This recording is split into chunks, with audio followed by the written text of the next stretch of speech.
have a huge year for them. Okay. Let's see. As we make our way across the firmament, another conference that sort of has changed shape and size in the past couple of years with some recent additions is the Pioneer League. They've had some teams from the East or Southeast join them. They've had some teams from the West Coast join them. They're sort of a weirdly shaped, I guess, the Conference USA, one might say, of the FCS. Walk me through who you see, what you see coming out of there, and who are some of your top prospects? Yeah, I think when I look at with a Pioneer, I don't think there's any. I'll be honest, I don't see many NFL prospects coming out of this conference. The Pioneer League is almost like the gateway to the FCS because they're non-scholarship. A lot of the teams who are moving up come through the Pioneer. You look at Mercer came through the Pioneer, Campbell, some of those recent programs. I still think it runs through St. Thomas though. That school is so interesting to me because they're one of the only schools that have made that move from D3 to FCS. Right. They're one of their first years. They go undefeated in conference last year, run through the Pioneer. And I think that program is on a war path of dominance through this conference. Now, I will say a program to watch in the future is San Diego. They just went and hired, I'm blanking on the coach's name. They hired the coach from the Colorado School of the Mines from the D3 level. Stitt? No, I want to say Brendan something. Right. Let me see. Yeah, I want to say Brandon Moore. Brandon Moore is his name. And he just took that school to a national title last year. I really like him as an up-and-coming head coach. And San Diego's a program that has seen the highs. They're the only Pioneer League school non-scholarship to win playoff games, and they won it in back-to-back years. Look out for San Diego as a dark horse. Davidson will probably compete well, but I think all roads lead through St. Thomas. Hard to argue that point. And here's the funny thing about it. You could either look at it as it being a commentary on the conference as a whole, that St. Thomas came up from D3 right away and started, taking heads. Or you could say that, well, what else could you say? I guess what you can say. And they have had, Donald Parham, I guess, was the last really good pro prospect to come out of there, out of Stetson. But yeah, it is because of, and I remember, a million years ago when Harbaugh was there, and of course he had, Josh Josh is there as well. But yeah, St. Thomas looking as good as they did coming up from D3 does make you question, I guess, certain things. Okay, so looking at the SoCon. The SoCon has at various points been maybe if you want to pick certain years, maybe the most complete top to bottom, like in terms of competitiveness and competitive balance in some years in the past, like top to bottom. The difference sometimes between the best and the good team, best and the worst team in the SoCon sometimes has been not very much difference, but that has maybe not true now. Walk me through the SoCon once again, players and also the conferences that players and the programs that you think are most notable. Yeah, we already kind of talked about Furman a little bit. Sanford to me is an interesting team. I love Michael Hires at quarterback. When you just look at the prototypical quarterback that can run but doesn't, and then is accurate and has an arm to move the football down the field, man, he checks the boxes for me. I'm really interested to see what his pro grade is. His first year out of Northwest Mississippi Community College, he breaks the NCAA record for completion percentage and throws 35 touchdowns and 4 picks. That is insane for a first year at the FCS level. So I'm really interested to see what Sanford looks like. And when they got to the playoffs, Michael Hires was hurt in the last week of the season. So they had a backup quarterback that won those 2 playoff games and led them into North Dakota State. If Hires was healthy, that could have been a team to make a little bit of a deeper run because they played North Dakota State really well. And Hires came in the second half cold and played pretty well. So I'm really interested to see their potential against Furman. And that's the one team that beat Furman last year with Furman's backup quarterback, of course. So that's going to be a huge game. I've talked about Western Carolina as a dark horse, but Mercer is a team I'm super interested in. I just did a column on them for Hero Sports. Look at Carter Peavy at quarterback. He started in the spring season, was the newcomer of the year, and then set behind Fred Payton the next 2 years because Payton wasn't eligible for that spring season. And then I think you have, outside of Idaho, the best wide receiving duo in the entire country in Ty James and Devron Harper.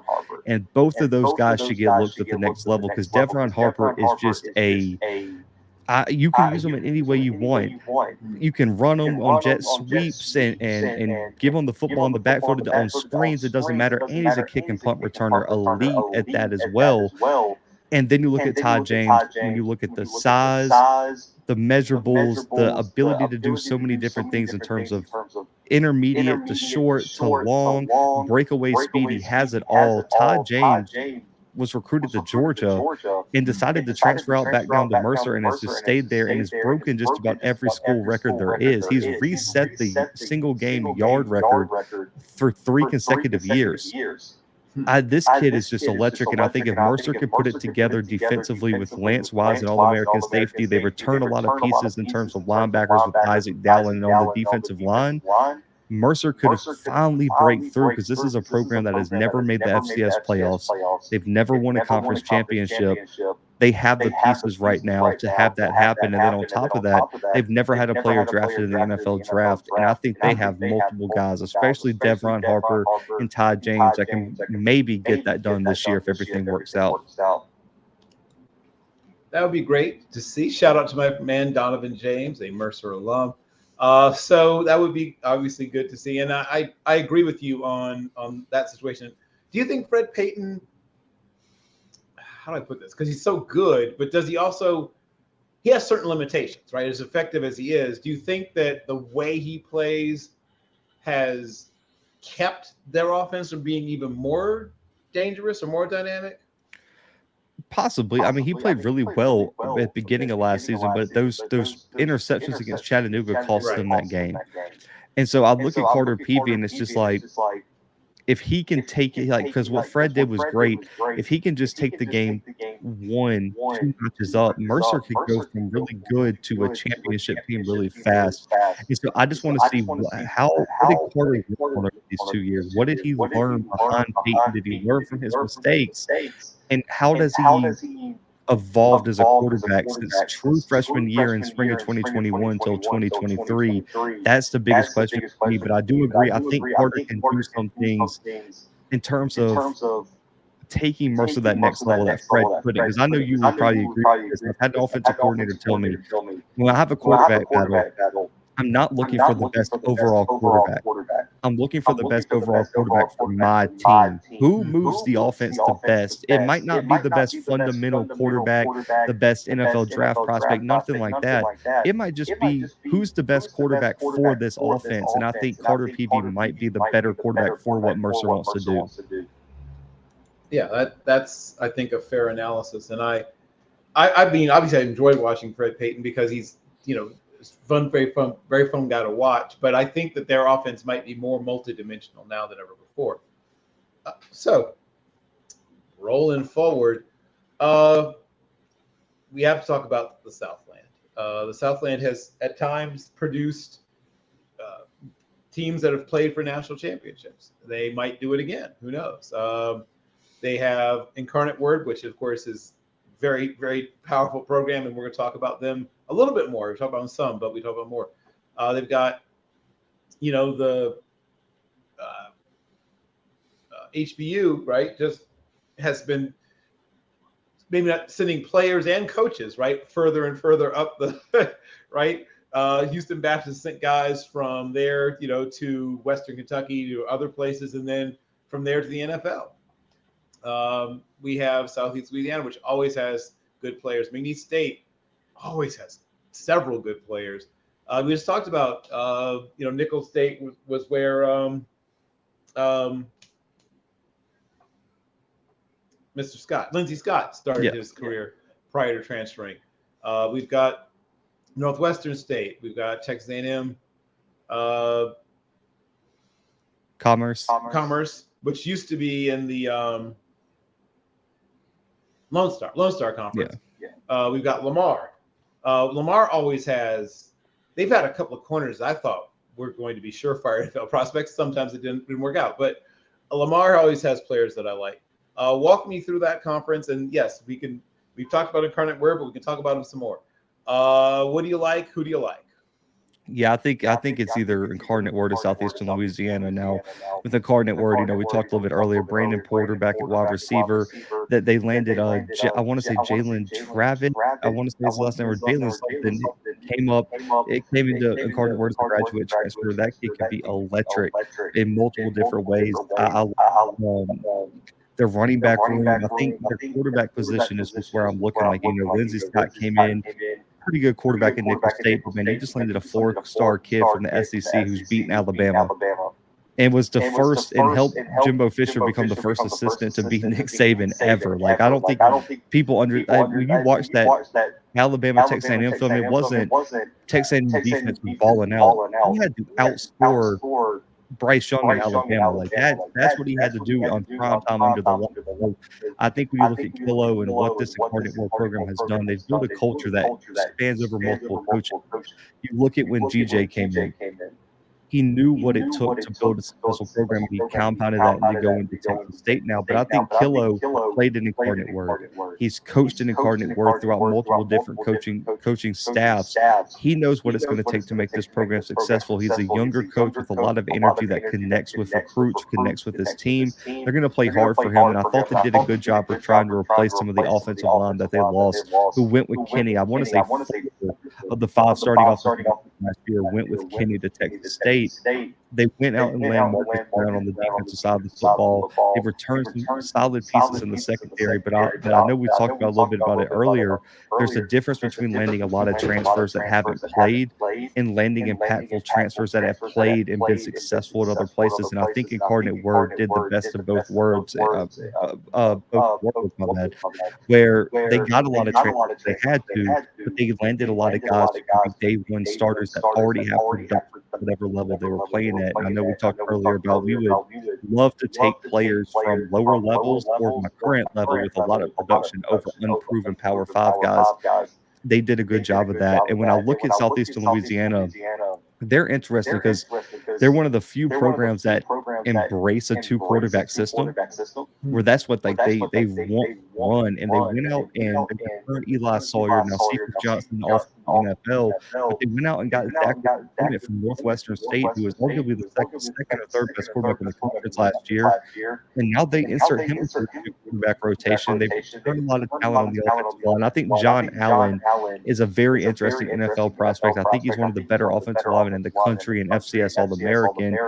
The question mark comes in the secondary. They had to replace Zy Alexander, who transferred to LSU. They had a few guys graduate and just are gone due to matriculation. They have a lot of potential, but I will never count out Frank Selfo. That guy can coach at the highest level. He has built a Southland powerhouse in Southeastern Louisiana, which is why they are consistently winning Southland championships and consistently in the FCS playoff. Yeah, and you're right. I mean, coaching is often the great equalizer, and they have talent also. It's not like you're having to beat people with scheme, but he is a terrific coach. He's been a really good coach for a long time in multiple places, and I'll be very intrigued to see what comes out of the Southland, because there's no dark horses. I mean, all the teams are good. Once again, another conference where there's no real sort of doormat program where you say, oh yeah, that team's trash or whatever. Everybody has a chance to be good. And now the SWAC, which is sort of a super-ish conference, thanks to having picked off some of the former MEAC members. And now in the SWAC East, you have Alabama A&M, Bethune-Cookman, which you mentioned has its own problems. Florida A&M, it feels so weird talking about them in the SWAC, but there they are. Alabama State, Jackson State, and Missouri Valley. And then on the west side, you have Arkansas Pine Bluff, you have Alcorn, you have Grambling, Prairie View, Southern, and Texas Southern, who all have been in the SWAC, obviously, for quite some time. The SWAC has had good years as a conference, has had bad years as a conference. I think this is likely to be a pretty solid year as a conference for the SWAC. what teams do you like in the conference, and what players do you like in the conference, and why? Yeah, look at the East. I think it's really a two-team race between Jackson and FAM. I think both those teams, even with as much as Jackson lost, I still kind of look at them like I looked at Incarnate Word last year, where they brought in enough talent where they could still be good. And I'm just so curious on how Jason Brown's going to look, because he reminds me, just like the trajectory of his career reminds me so much of Lindsey Scott, where he was good and played in the SEC, and then he did okay when he got a starting spot in FCS. Man, if he comes to Jackson under Maurice Harris, who's a talented offensive coordinator, man, could he take that next step? And I love Isaiah Guthrie, Matt Knowles, some of these transfers they brought in. But when you look at FAM, Jeremy Musa returns. They have a loaded wide receiving room. The offensive line returns almost the entire offensive line. And then defensively, Gentle Hunt at defensive tackles legit. I love Isaiah Major at linebacker. And then Kendall Bowler is such an interesting prospect to me because his brother was great, but Kendall comes with the size that you could make it at the next level. So how does he compound that? Devon Morgan as well as safety, it has been an elite prospect for them. FAMU's got a lot of boxes checked. The question just becomes, can Willie Simmons get over that hump week one? Man, Jackson has haunted him, haunted FAM. Like, I don't think they've beaten Jackson since before LeBron was in high school. It's a long time. And so can they get over the hump week one? Because a loss there, I think, could be demoralizing for just the morale in the locker room. But when I look across in the West, I think that division is just chaos. I mean, if you could make an argument for five different teams to win that division, probably wouldn't be crazy, right? I mean, you can make an argument for Grambling with Hugh and bringing in Miles Crawley, having Lyndon Rash. Sundiata Anderson is by far the best NFL prospect in the conference at edge rusher. Then you look at Alcorn State. No one can deny how successful Fred McNair's been there. They bring in a former Elite 11 quarterback in Tyler Macon to replace that, to solve their quarterback problem. And they got one of the best running backs in the country in Jarvion Howard. And they returned Nico Duffy, who's making a run at being the all-time leading rusher in Alcorn history. You return Malachi Bailey, Terrence Ellis. The secondary looks great. Alcorn checks a lot of boxes.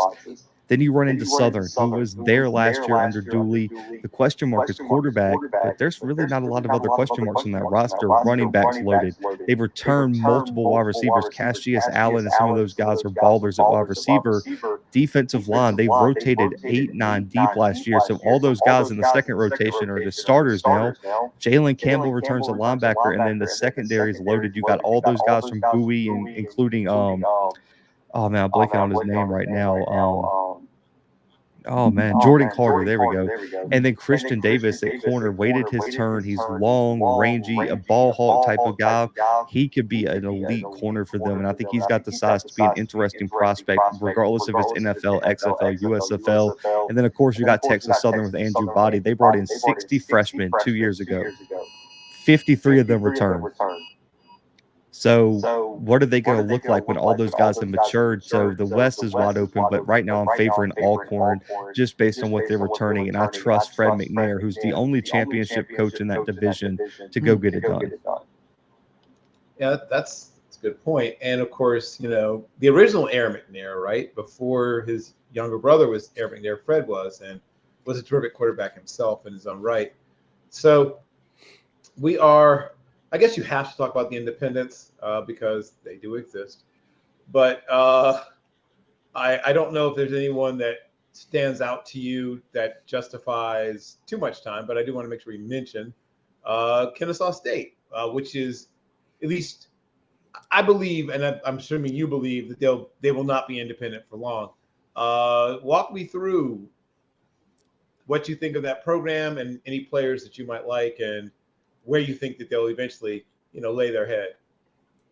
Yeah, I don't really consider them FCS right now. They're in their transition year. They got 85 scholarships. They're going to the CUSA next year. Right. So for me, just because they have 85 scholarships, they're playing like a half and half type of schedule.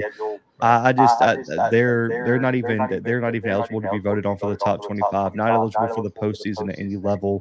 I think Bohan has done a really nice job of building that program, but I just think they're kind of in the same boat as Jacksonville State. This year's just a throwaway year. Doesn't matter how many games you win. Doesn't matter how many games you lose. This is just a year to build your roster and try to get ready for the CUSA next year. So they're kind of a team that no one's really going to talk about because they're in between divisions. They're just kind of in purgatory till next year. And once they get to CUSA, how do you think they'll do? I mean, I think they will probably be competitive immediately, but what do you think? They'll be competitive. I don't think they'll be James Madison competitive like we saw what they did in the Sun Belt, but they can be a 7-5-ish team. I think they can give some teams some scares, but I don't expect them to compete for the championship right away or anything like that. Kennesaw State took a major step back last year. They lost some really bad. They lost some games in some bad ways last year and struggled with some really bad teams. I'm looking at North Alabama and some of these teams that won 1 or 2 games and gave Kennesaw State a lot of worries. And so I'm interested to see now with this increase in 85 scholarships, what does Bohannon decide to do? Do you stick with the triple option or do you try to evolve that offense for the next level? Yeah, that's a fascinating question because people didn't stop running triple option because it stopped working, right? it still works. They stopped running it because you stopped being able to find the kids that want to play in that system. I mean, unless you're at a service academy, it's become devilishly difficult to find good players who want to play in triple option offenses. And maybe that'll change. I don't know. Maybe there'll be ones that change it. I guess They also changed the rules a little bit because now you can't cut outside the box and everything. So it makes the blocking schemes almost impossible to be successful week in and week out because now it's way easier to defend because you took some of like the weapons away from what you needed to do in terms of cut blocks and stuff like that to make the triple option work. So I think that's kind of why you're seeing it phase out now. Even some of the service academies are throwing a little bit more because it limits on the type of plays you can run out of the triple option due to the different blocking rules now in NCAA.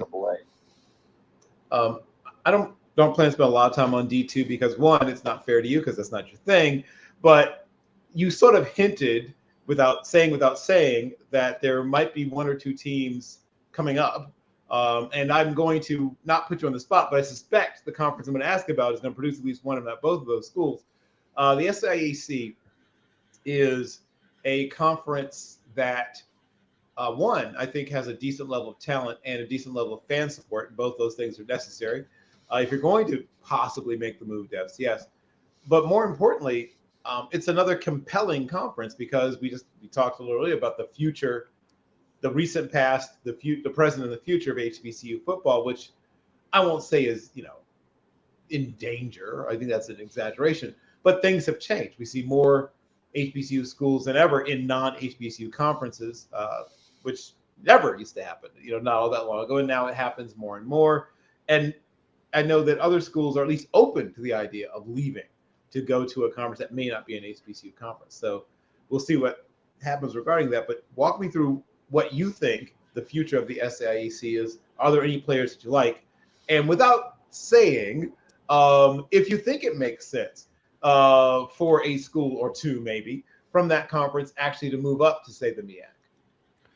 Yeah, I don't know about in terms of who's ready for that because I think the financials are so weird and for the SIAC, I don't know what their approach would be if a team decided to up and leave that conference. But I think the interesting storyline surrounding it is just what does Benedict look like?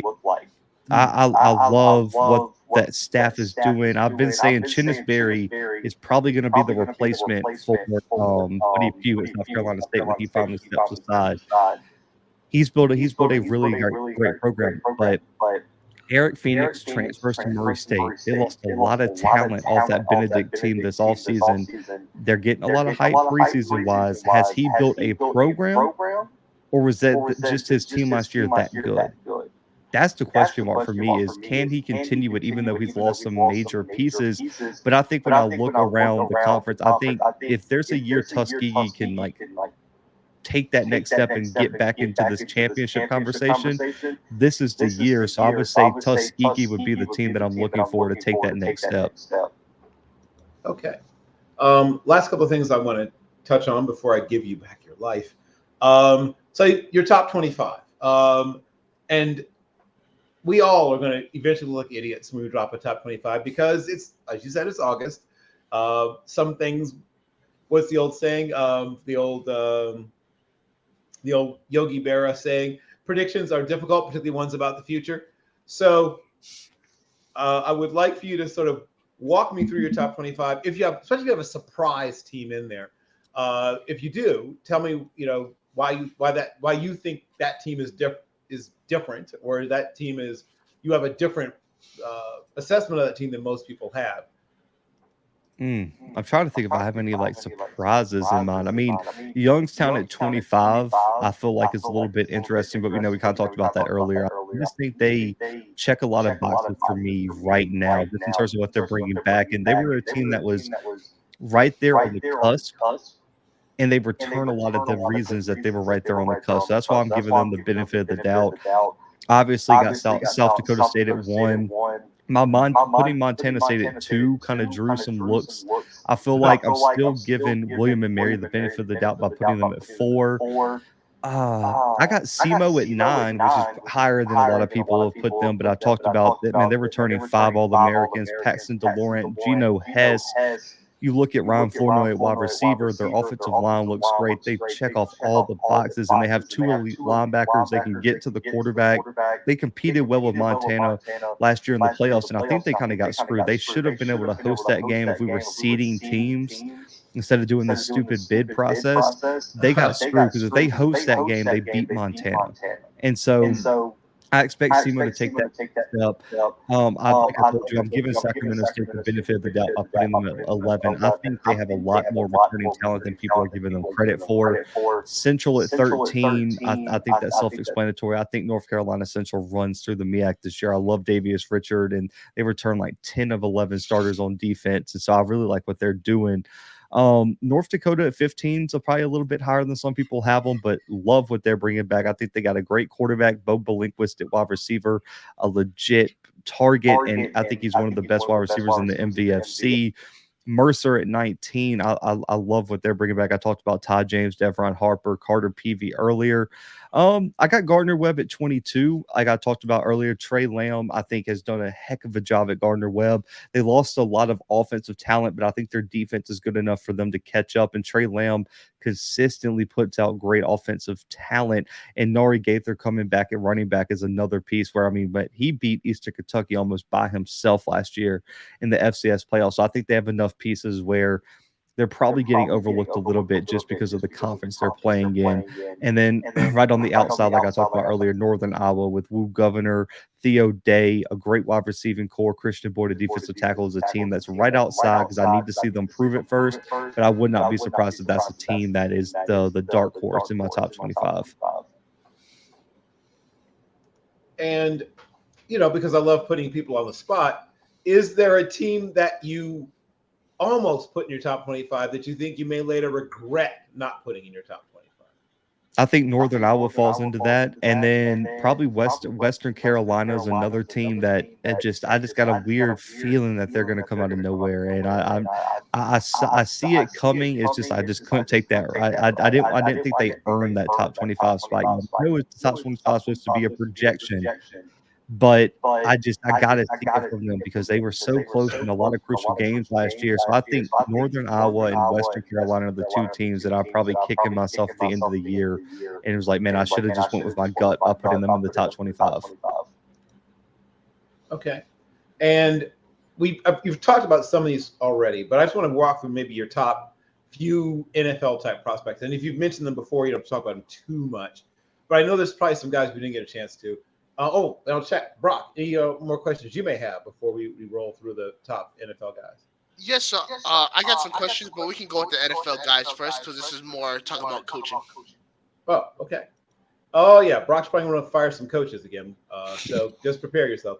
Okay. So who are your top? Maybe we'll go through like top couple of guys at each position in terms of pro prospect.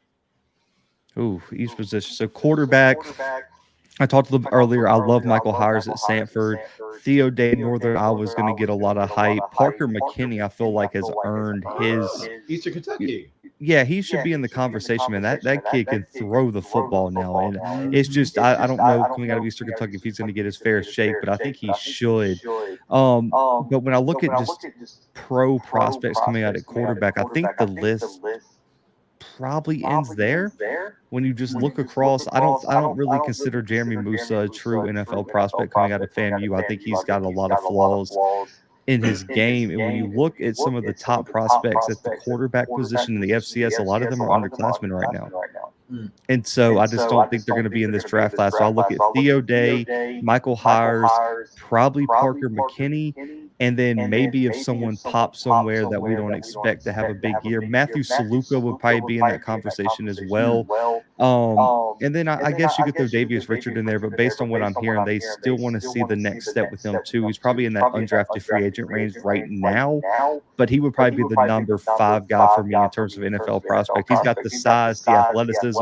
I just think the NFL scouts want to make sure. I think that UCLA game for Davius Richard is a money game for him. Now we call it a money game because they get a check. If he goes out there and competes against UCLA, we're having a whole different conversation about Davius Richard. Right, because that way he can get a check also. Exactly. Okay, got it. Okay, you've touched a little bit on running back, but walk through the guys that you think have a chance to be NFL guys at the running back position. I think the list starts with Isaiah Davis at South Dakota State. I mean, what, 6'2", 230, and is averaging like 8 yards per carry for his career. That kid is just next level. I mean, he probably could have been a draft pick a year ago. If he has another year like I think he's going to have at South Dakota State, there's no doubt that he can go and get that shot at the NFL. I think me and you both love Geno Hess. The one question I have about Geno is his breakaway speed. I don't know how well he's going to test because the people I've talked to around SEMO said he's just a gamer. He's not a test guy. He's not a workout guy, but he's just a gamer. And I think that might hurt him moving forward at the running back spot. I think Jarvian Howard at Alcorn State is another guy who has Power 5 production, which is a big key to being looked at for the NFL draft. He did it at a high level for Alcorn State. If he goes out there, wins SWAC Offensive Player of the Year, takes Alcorn to the Celebration Bowl, potentially has a big game there, I wouldn't be surprised if Jarvion Howard got some looks at the running back spot. And you mentioned him earlier, Dylan Lobby. I think just because of his versatility as a return specialist, it increases his value exponentially as a prospect. Because we all know if you can play special teams, especially coming out of the FCS, it counts so much more for you. And when I look for my 5th prospect, I think those are probably the top 4. I'm trying to think if I'm forgetting anybody just big, but I think those are the NFL guys. Just as an honorable mention, I guess, probably Kobe Johnson. Tamarick Williams. That's what I was thinking of. Tamarick Williams from North Dakota State. Another guy with P5 experience. We know North Dakota State consistently produces NFL talent. He'd be a guy I'd be interested to see what his value would be when he comes out for the NFL draft this year. Got it. Yeah, I agree with, once again, most of those. Okay, wide receivers. I think it's a really nice group of wide receivers at the FCS level this year. I think you probably agree. And even with some of those guys having moved up, a couple of guys, who I would have been on this list are now playing at the FBS level. But who are the guys that you look at and you think this guy he translates, he could play at the next level? I don't know if I'm the only one, but I think Ryan Flournoy at SEMO is a guy who has the size, the athleticism. I love him as a blocker too. He's as physical on the outside, and I think that's something you just can't teach it always in a wide receiver. Love his game. I mentioned him earlier. I think Ty James can be elite. I really do. I know a lot of people probably are sleeping on him because you know how it is with the SoCon and Mercer, and people aren't really looking at him. Ty James is a legit prospect. I really do think that I'm gonna be on the bandwagon that Ty James should get a shot at the Senior Bowl, Shrine Bowl, and should be a consideration for one of those late picks. Devron Harper too from Mercer. I don't want to keep harping on Mercer, but man, Devron Harper, due to his versatility, kind of like Lobby, when you're an All-American kick returner, punt returner, all wide receiver, the NFL notices that. You want a guy who can contribute in all these different ways to your offense. I really love his game. I would not be surprised if both of those guys get looks. And then just past them, and I like the wide receiver class. It's just a lot of other guys. I just need to see it from if you get what I mean. I want to see that next step. I'd consider him a wide receiver. I don't know if you do. I would like to get your opinion. Marshall Martin from Sacramento State. Yeah. He's listed as a tight end, but he's built like a wide receiver. Right. I think was he 211 pounds or something? Yeah, I want to say he's like 215, 220, maybe. But his athleticism, his range, his catch radius, his ability to always find the open space, that is invaluable at the next level. I'm kind of including him in the wide receivers. And I think he's one of those guys that can take that next step. And if he has another big year for Sacramento State, even though he's listed as a tight end, he's probably going to be a wide receiver at the next level. Oh, I'm just trying to think if I'm making sure I don't forget anyone just off the top of my head. But those would probably be my guys. The two guys I'm interested. I don't know what they're rated. The Yankee twins out of South Dakota State. Especially, I want to say it's Jaden. The route running is elite. If someone's going to take a chance on them, I have a feeling, because they're reliable, and you can't teach reliability at the next level. They don't have a lot of drops. They're in an offense where they're not really featured in air raid, incarnate word, Fordham type scheme, but they still consistently can produce. Like, I want to say it was Jaden put up 1,000 yards last year, and they don't ever really throw the football that much. So I really think the Yankee twins are going to be interesting evaluations come the end of the year. Yeah, and I know tight end's a bit of a challenge, but you can count, one guy twice if you want to. Kamari Abrett's still hanging around, but take me through what you see at the tight end position.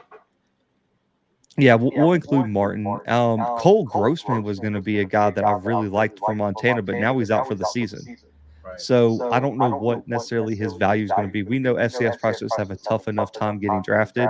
Yep. So the fact that he's hurt really impacts him. I think Zach Hines at South Dakota State. You look at what Tucker Kraft is. Zach Hines was playing on a broken foot, if I'm not mistaken, in the national championship game, and still giving people the work as a blocker. Yeah. That is just, scouts will love that.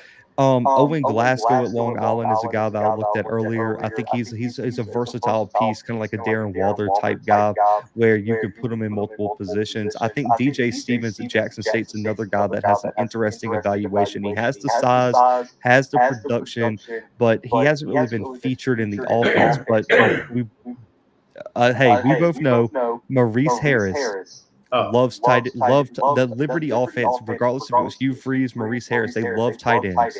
Yep. If DJ Stevens can get featured in this offense, he could have a breakout year, and I think he has the size to get some late round consideration.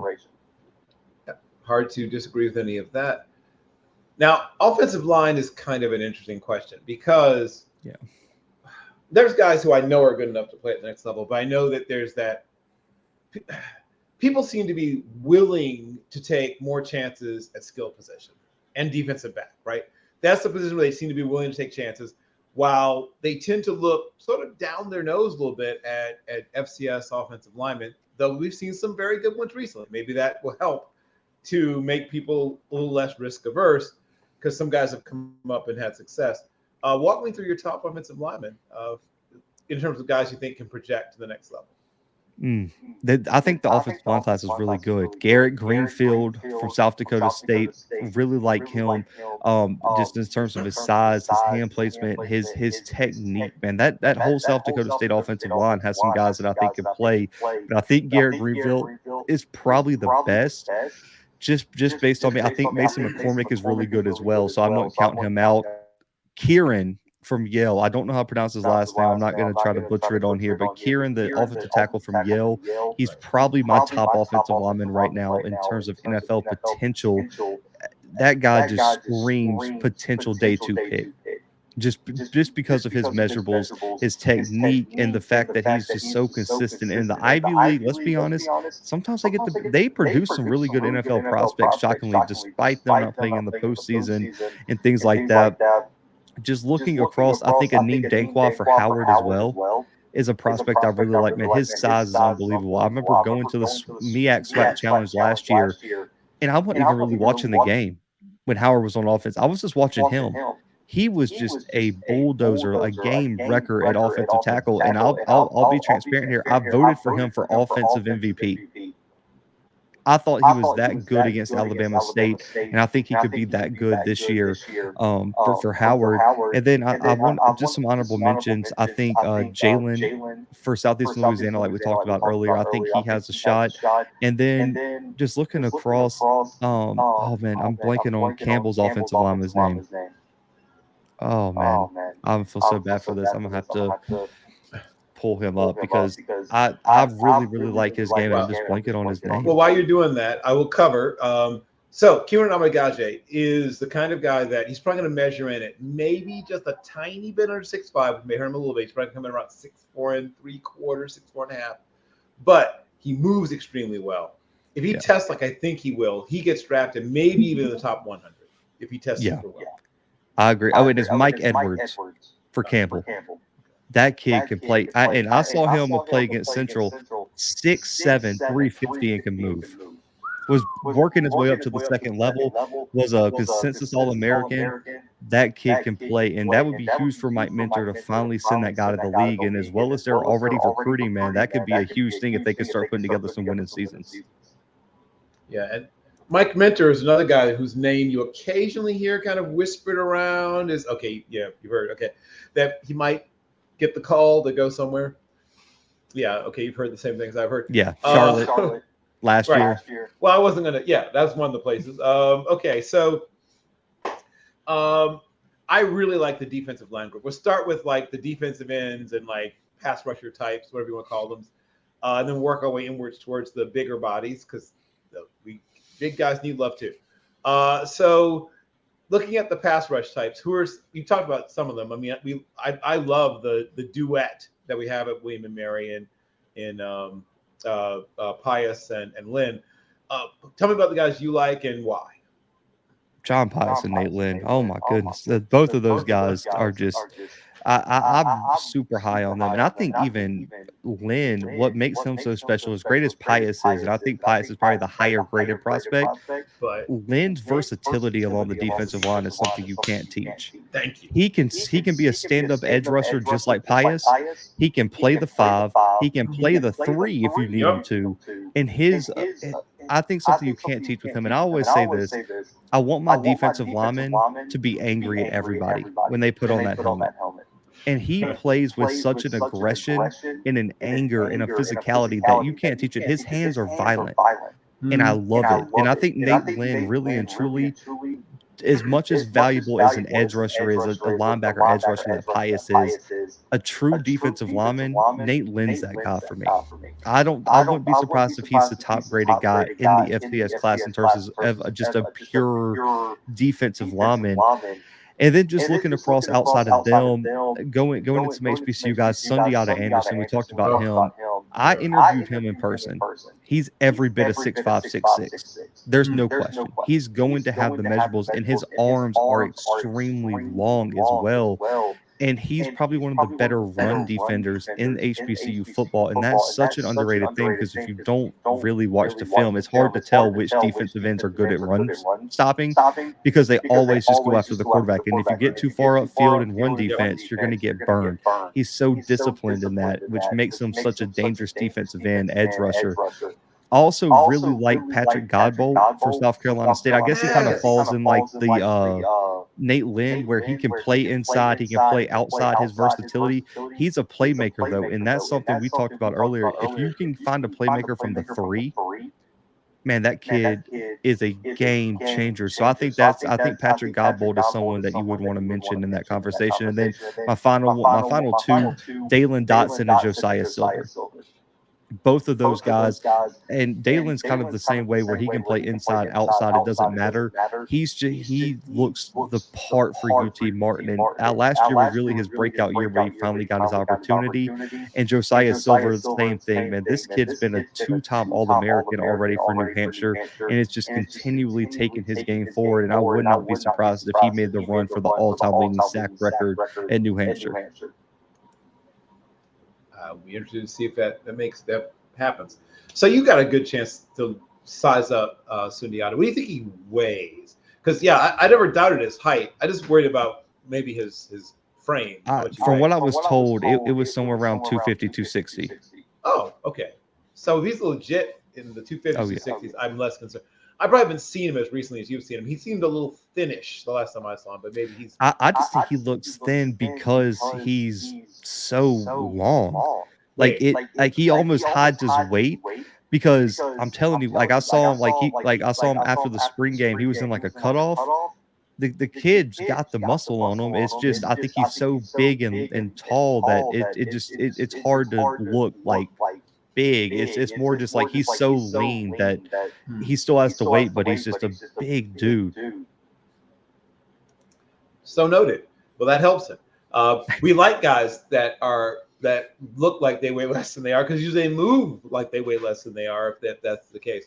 Let's move inside. Now, as you mentioned, two of the guys we talked about, both Godbolt and Lynn, are guys we've seen play inside and be very effective. But let's go towards the big boys, guys who are 280, 275 and up. Who are some of the true D tackles that you do like? Thor Griffith. We got to start there, right?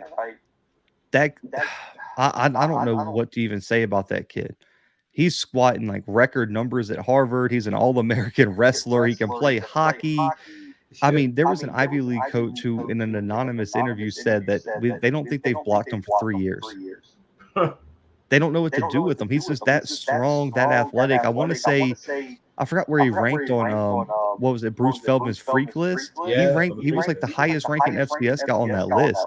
Yeah. People don't know what to do with that guy.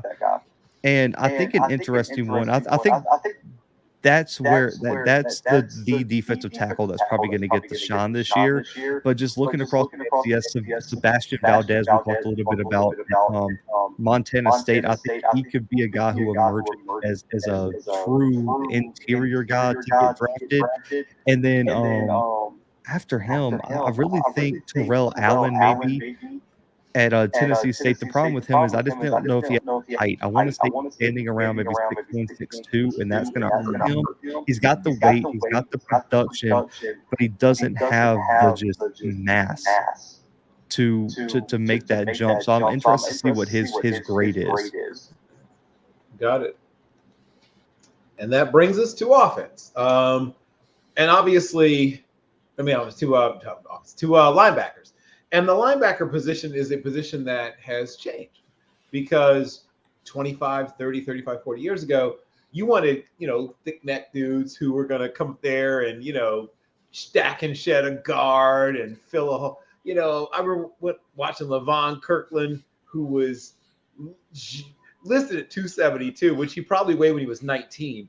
So the linebacker, now you see linebackers who are routinely in the pros who are 215, 217, 219, who are safeties sometimes in college. So they ask you to do more in space now than they were before. But who are the linebackers you like? And with the new concern with coverage, how many of them do you think still do project to the next level? Yeah, I think even with how important coverage is, you still need the one guy who is a bruiser, who can come down. Like you need that one true Mike that can help you in the run defense aspect. I think of course Pius is kind of a linebacker, but I think when you look at versatile linebackers, just in terms of inside, Isaiah Major for FAMU is so interesting to me because he's so skillful. He can line up in the slot. That is insane for an interior guy to be able to line up outside and trust himself in one-on-one coverage. He's great on blitzes. He's extremely fast. He's extremely athletic, and he can play the ball really well. If he takes that next step for FAM, he's someone I'm looking at that even though he's not getting a lot of shine in terms of All-American and stuff like that, his skill set projects best to the next level. And then I'll look at a guy like Winston Reed for Weber State, who has the measurables, who has the athleticism, and has the ability. I always like my linebackers, especially interior, to be able to play sideline to sideline. You have to be able to move. Winston Reed's a guy from Weber State I really like. Also, Jacob Dobbs from Holy Cross is another guy who's coming off of injury and was a bona fide All-American before he got hurt. And then two guys I'm really curious. I don't know if one's going to come out this year, but Colton Adams from Alabama State and Rodney Dansby from Houston Christian are two guys that I'm very curious on what their grade is, because they're both tackling machines. They both can play sideline to sideline. Dansby's a bit more athletic than Colton, but how do they look at Colton as just a true run stopper and a leader of the offense? And also, does his injury history hurt him? Because Colton has the measurables, and same with Rodney. But the concern I have with Rodney is, does Houston Baptist have enough, I hate to put it like this, but have enough clout to get him on the radars? Well, whether you hate it or not, clout matters. Because, I mean, I've seen guys who were not even the best prospect in their conference at the FCS, and even sometimes even D2 level, end up at the Senior Bowl, right? So clout, unfortunately, does matter, my friend. Okay, the cornerback position, another position I actually really like. Walk me through some of the corners you think have a shot to keep playing after college, and why are those the guys that you think have a chance? Karan Prunty at North Carolina A&T. I love his game, and also because he's proven it at the highest level. I mean, this kid was a freshman All-American at Kansas. Takes a year off, steps right back into North Carolina A&T, and is a first-team all-conference selection, preseason All-American. He's got the size, he's got the ball skills. He can be a shutdown corner, and I think he can fit in multiple different positions in the secondary as well. Love Karan Prunty's game, and I'm hoping again he gets on some radars. I also love Maxwell Anderson for Weber State. When you talk about a ball hawk, Maxwell Anderson is that guy as a corner. I mean, he was making plays left and right for Weber State last year. I really like him as a true corner. And then just looking at true corners, I think you got to throw Will Governor in there. We talked about him earlier. Me and you both talked about his speed, but in terms of all his physical measurables right now that we can see, he checks a lot of boxes in terms of what you want for a true cornerback. And so that's where I look at cornerback, because I think the safety class really and truly is probably one of the stronger classes for FCS prospects. Yeah. And once again, all name team member Woo Governor. Somebody's got to figure out an NIL deal with that kid's name. Come on, his name Woo Governor. I mean, call me, I'll figure it out. So you just mentioned safety. That's my old position. So I'm obviously very interested in what you have to say. And I do agree with you. It's a deep position. I think there might be maybe one or two drafted and probably another 4 to 6 who end up in NFL camps. And I think a bunch of those guys make NFL teams.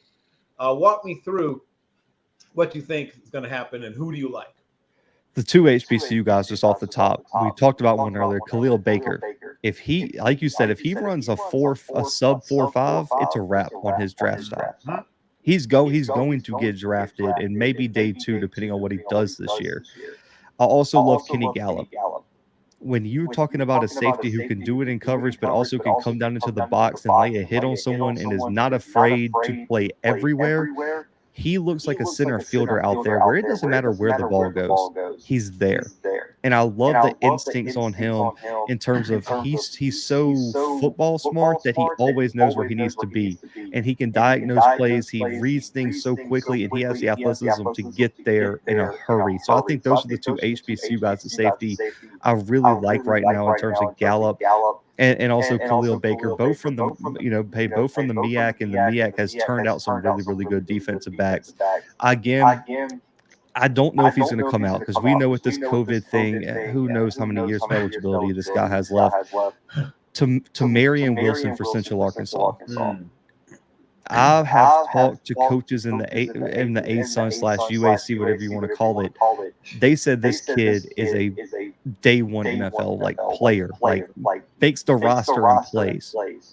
They think this kid has all the potential in the world in terms of he checks every box. He's big, he's fast, he's physical, he's the leader of the defense. He can get the interceptions, get the pass breakups, rack up the tackles. If you bring him in the box, he's that tackle for loss machine. If you bring him in the box too. He checks all the boxes. I just don't know. I think he's a senior, kind of, but he might have another year of eligibility. Also love Devin Haskins for Holy Cross, especially because he has the ability to play a lot of special teams. And again, if you can play special teams, I give you a bump in my grading because NFL teams will give FCS guys chances based on special teams. So that's where I'll see the safety class right now. Yeah, and that whole safety sort of, because I started bothering Jim Nagy about Nate Lynn last year, and then he's like, "Oh yeah, I forgot he has an extra year of eligibility," so I get to bother him again about him again this year. Apologizing ahead of time, Jim Nagy. Okay, so we don't spend too much time on specialists, but I've been told apparently specialists are people too, including kickers, kick returners, punt returners, and I don't know if we have to include long snappers, unless you have a long snapper you love, in which case I'm more than willing to listen. But I do want to hear about your top returners and kickers, punters, if there's guys that you like and you think have a shot, even if they're not drafted, at least have a shot to stick and stay on an NFL roster. Yeah, Abraham Williams. He's making a run at like the FCS record for kickoffs this year, like career. And last year he had 4 100-yard kickoff returns in a season, which is an FCS record, obviously, at Weber State. That kid is electric. We talked about Dylan Bobby earlier, Devron Harper, of course, as a return specialist.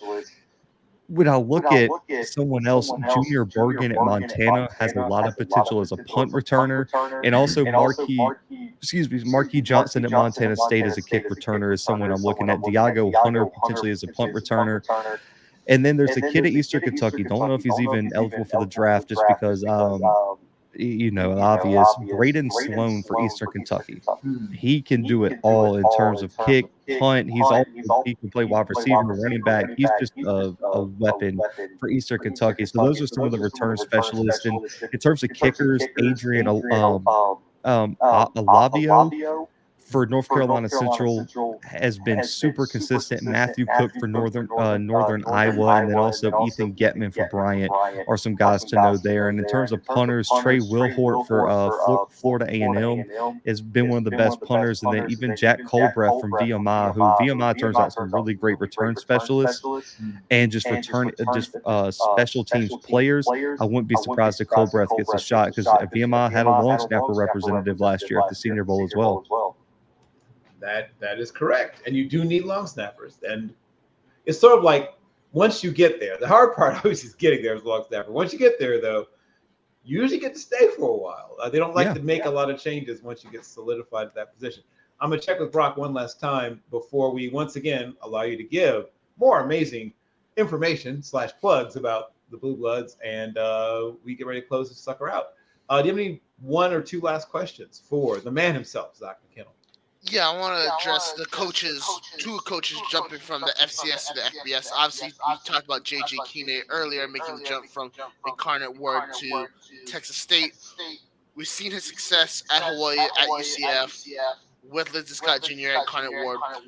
What can Texas State fans expect from Keeney? I like Kenny. That's my guy. Like I know him. Yeah, I know my guy. I know him personally. I think Texas State could compete for the conference this year. I think they're going to take a huge step forward. You look at all the talent they brought in all the American offensive linemen, all conference offensive linemen. They brought in quarterbacks that have played in the SEC consistently. I mean, TJ Finley was a starter at 2 different SEC schools. And then you look at the defense, man. Every good player that still had eligibility left from Incarnate Word is on that roster right now. A roster that has beaten 2 straight FBS schools, by the way, as well. I think Incarnate Word's in good hands. I love the staff he put together. I think Kenny, within the next 5 years, is going to be at some Power 5 school. And I'm going to say this: if Sarkisian doesn't work, I think Kenny's going to be up for that Texas job for what he's going to do at Texas State. I could not agree more. I think it's going to come down between him and Jeff Traylor. I do expect Kenny to be a Power 5 coach a lot sooner than 5 years, and I agree with you on your analysis on Texas State. I was very big on that. A hire I wasn't necessarily that big of was Troy Taylor to Stanford. I was Brett Brennan all the way. Stanford went a different route. What can we expect to see with Troy Taylor at Stanford? I think that was an underrated hire. I get that people wanted to go somewhere else and do something different. You're looking at a guy over 3 years, well, really four because they didn't get to play during the COVID year. This guy went 30-8 and 23-1 in arguably the most competitive FCS conference in the country.